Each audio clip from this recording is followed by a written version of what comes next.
नमस्कार विद्यार्थ्यांनो, आज आपण वाणिज्य संघटन आणि व्यवस्थापन या विषयातील 5वा चॅप्टर व्यवसायातील उभरत्या पद्धती हा सुरू करणार आहोत.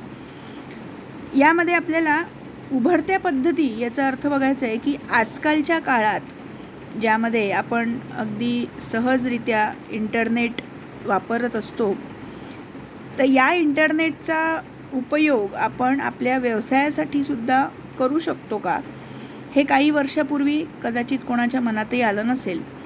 पण IBM कंपनीने हे करून दाखवलं आणि आज आपण ई व्यवसाय ही एक चांगली संकल्पना आपल्याला आपल्या आजूबाजूला दिसून येते. ई व्यवसाय म्हणजे काय, त्याचा अर्थ, व्याप्ती, फायदे, मर्यादा हे सगळं आपल्याला यामध्ये बघायचं आहे. ऑनलाईन व्यवहार आजकालच्या काळात अगदी कॉमन झालेला आहे.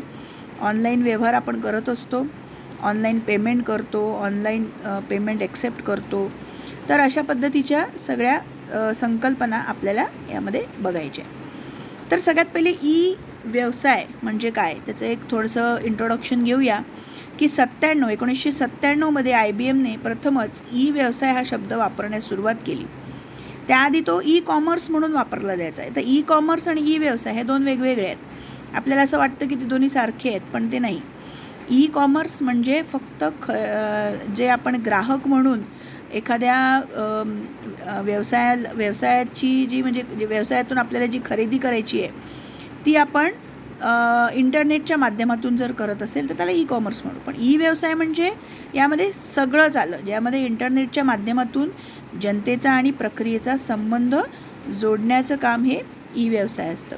यासाठी आपल्याला माहिती तंत्रज्ञान हे महत्त्वाचं असतं, IT ज्याला म्हणतो आपण, आणि त्या ई व्यवसाय माहिती तंत्रज्ञान प्रणाली जोडतं, आत्मसात करतं आणि कार्यरत करतं.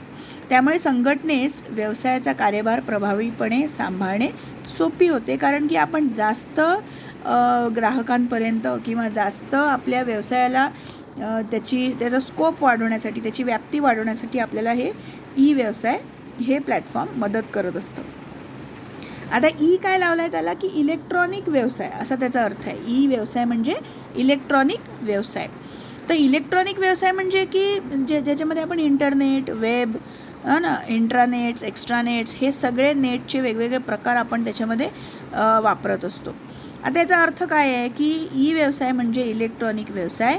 या संज्ञेची उत्पत्ती ईमेल किंवा ई कॉमर्स या संज्ञेपासून झाली आहे.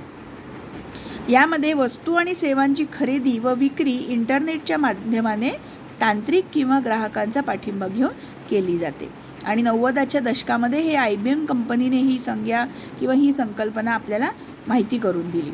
आता यामध्ये जसं मी आत्ता मगाशी सांगितलं की ई वाणिज्य म्हणजे जे ई कॉमर्स आपण म्हणतो आणि ई व्यवसाय हे दोन्ही वेगवेगळे आहेत. बघा इथे लिहिलेलं आहे की ई वाणिज्य म्हणजे काय की ऑनलाईन खरेदी किंवा विक्री, पण ई व्यवसाय म्हणजे ऑनलाईन व्यवहारातील सर्व व्यवसायाचा त्यात समावेश होतो. म्हणजे एक व्यवसायी दुसऱ्या व्यवसायासोबत जो ऑनलाईन व्यवहार काही करत असेल तर त्याला ई व्यवसाय आपण म्हणू. म्हणजे तो एक वैयक्तिक ग्राहक नाही आहे, ते दोघंही व्यवसायी आहात.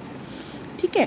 त्यानंतर आपण याची व्याप्ती बघूया. व्याप्ती म्हणजे काय की कुठपर्यंत हे पसरलेलं आहे. तर याचे बघा, ह्याचे 6 विस्तृत दिशांमध्ये हे पसरलेले आहेत असं त्यांनी म्हटलं आहे. जसं व्यवसाय टू व्यवसाय, व्यवसाय ते ग्राहक, ग्राहक ते व्यवसाय, ग्राहक ते ग्राहक, व्यवसाय ते प्रशासन आणि ग्राहक ते प्रशासन. तर याच्यामध्ये आपण शॉर्टमध्ये आपण बघत चलूया. कधी कधी याच्यावर शॉर्ट नोट्स लिहायला येतात. व्यवसाय ते व्यवसाय, आता हे आपण बघूया. आता व्यवसाय ते व्यवसाय यामध्ये बघा, आपल्याला खरेदीदार आणि विक्रेते हे दोन्ही व्यवसाय संस्था असतात. म्हणजे दोन व्यवसायी लोकांमध्ये हा व्यवहार होत असतो. याला आपण व्यवसाय ते व्यवसाय म्हणजे बिझनेस टू बिझनेस म्हणजे B2B असं आपण म्हणतो. या व्यावसायिक प्रकारामध्ये होणाऱ्या जे व्यवहार असतात ते यामध्ये काय होतं की काही सेवांसाठी या व्यापारी संस्था ज्या असतात त्या एकमेकांशी संवाद साधतात.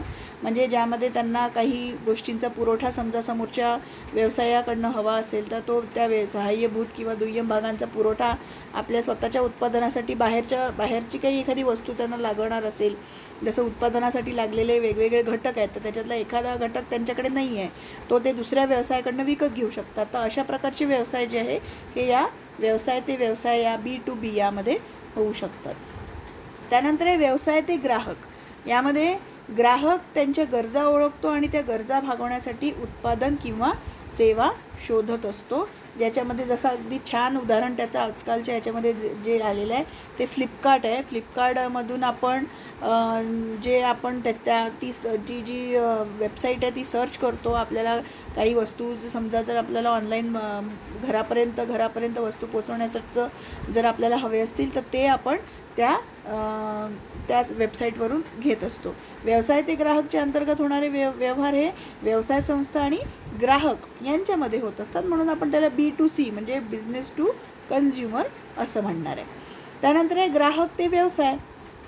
ग्राहक ते व्यवसायामध्ये जसं आपल्याला कीटक नियंत्रण सेवा असते की आपल्या घरी आपल्याला झुरळ जास्त झाले किंवा काही, तर ते कीटक नियंत्रण सेवा एक कंपनी आहे. त्या कंपनीला आपण ग्राहक आहे आणि ते आपण त्या व्यवसायाला विशिष्ट विनंती करतो की आमच्या घरी असं किडे झालेले आहेत किंवा झुरळ जास्त झाले तर तुम्ही त्याला क्लीन करायला या. तसंच मोटर सेवा सुविधा म्हणजे आपण आपले जसं आपण इन्शुरन्स काढतो आपल्या याची, त्यानंतर घरापर्यंत अन्न पोचवण्याची सुविधा. तर आजकाल आपण स्विगी किंवा ह्या काही अशा कंपन्या आहेत त्यांच्याकडनं आपण अन्न घरापर्यंत पोचवण्याची सुविधा आपण मागत असतो. तर याचा अर्थ काय की ग्राहक ते व्यवसाय असा त्याचा काम चालतं किंवा असा हा इलेक्ट्रॉनिक व्यवहार आपण करत असतो. त्यानंतर आहे ग्राहक ते ग्राहक म्हणजे कन्झ्युमर टू कन्झ्युमर C2C. यामध्ये काय होतं की 2 ग्राहक आहेत. तर यामध्ये जसं आपण eBay ही कंपनी बघितली असेल बघा की ज्यामध्ये मला एखादी वस्तू समजा विकायची आहे तर मी काय करीन की त्या वस्तूचे फोटो आणि त्याची पूर्ण माहिती त्या ऑनलाईन व्यवहाराच्या संकेतस्थळावर मी पोस्ट करीन आणि जो दुसरा ग्राहक आहे त्याला जर ती गरज असेल त्या वस्तूची तर तो त्या वस्तूची खरेदी आणि बोली लावतो आणि एखाद्या म्हणजे या दोघांना मिळवण्याचं काम ही जी वेबसाईट असते ऑनलाईन व्यवहार ती वेबसाईट तो संकेतस्थळ त्या दोघांना मिळवण्याचं काम करत असतो. तर याच्यामध्ये हे eBay हे एक महत्त्वाचं असतं आणि हे ग्राहक मंच खूप क्रियाशील असतात असं त्यांनी म्हटलं आहे. अशा मंचाद्वारे तक्रारीवर भरपाई मिळणे देखील शक्य असतं आणि याचं उदाहरण म्हणजे त्यांनी eBay दिलेलं आहे.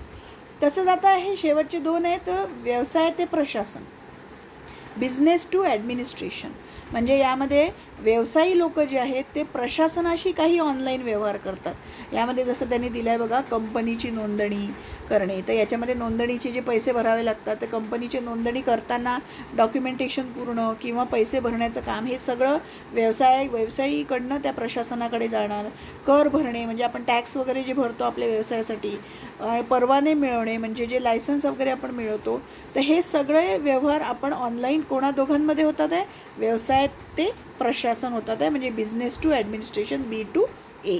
आणि शेवटचं आहे ग्राहक ते प्रशासन म्हणजे आपण ग्राहक आहोत समजा तर आपण प्रशासनाकडे काही ऑनलाईन व्यवहार करत असतो. जसं पासपोर्ट मिळवणे, आधार कार्ड मिळवणे. आजकाल आधार कार्ड सगळं ऑनलाईन झालेलं आहे.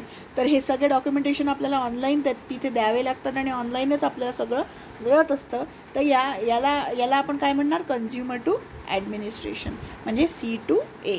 तर अशा प्रकारची ही व्याप्ती या व्यवसायाची असते. म्हणजे अशा विविध फील्डमध्ये किंवा विविध दिशांमध्ये हे व्यवसाय हे आपण बघत असतो. व्यवसायाची व्याप्ती आपण बघतो.